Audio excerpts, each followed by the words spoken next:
Est-il vrai qu'au ciel, nous aurons un nom nouveau et que nous ne nous appellerons plus, par exemple, Jacqueline Durand? Cette question est d'autant plus d'actualité que, à l'apparition de la Vierge à Amsterdam, Notre-Dame de tous les peuples, la Vierge dit « Je suis celle qui jadis s'appela Marie ». Et comme dans certains milieux intégristes, on refuse cette apparition parce qu'elle semble préparer Vatican II, eh bien on dit « Voyez, celle qui s'appela Marie, c'est faux, elle s'appelle toujours la Vierge Marie ». Alors voilà ce que je répondrai en théologie. Sur Terre, nous avons un nom civil, un nom qui est partagé par beaucoup de gens. Marie, par exemple, la Vierge Marie, son nom était le plus commun à son époque. Et ce nom désigne une identité civile, jamais l'essence de son âme. Personne ne pouvait deviner que cette Marie-là, Marie signifiant l'étoile de la mer, était l'Immaculée Conception. De l'autre côté de cette vie, il se passe un phénomène étonnant.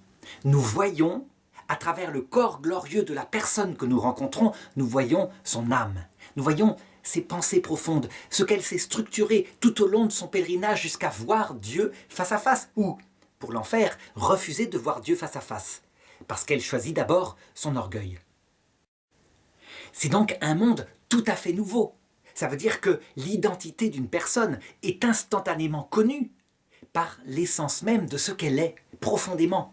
Et on reconnaît son arrière-grand-père, son ancêtre à 500 générations. On le reconnaît par le fait qu'il est là devant nous et qu'on voit son âme, son histoire.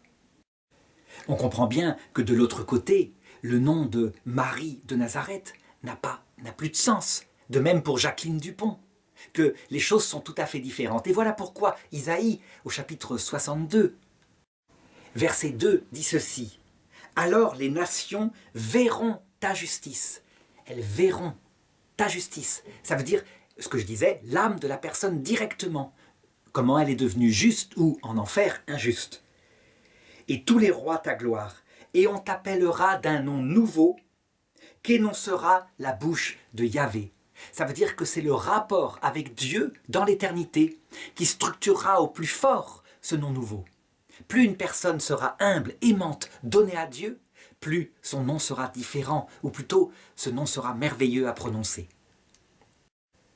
En conséquence, qu'est-ce qu'on doit conclure? Eh bien, quand la Vierge Marie, dans son apparition reconnue par l'église d'Amsterdam, dit « Je suis celle qui porta jadis le nom de Marie », elle met en valeur un point de la révélation auquel nous n'avions pas du tout pensé, tout simplement une fois de plus.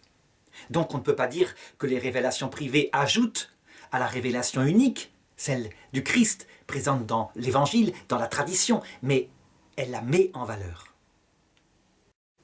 Quant à dire que cette apparition d'Amsterdam serait une invention, parce qu'à un moment donné, effectivement, elle a été suspectée par l'Église, eh bien, ceux qui disent ça devraient regarder un peu plus près. Est-ce que les ennemis de l'Église diraient de la Vierge Marie qu'elle est la co-rédemptrice, la médiatrice de toutes les grâces, notre avocate? Il y a là quelque chose qui est fort, des points de théologie que les saints, dans les temps à venir, développeront, parce que un jour, ce sera reconnu par l'Église. Est-ce que Marie est co-rédemptrice? Bien, il faut bien comprendre.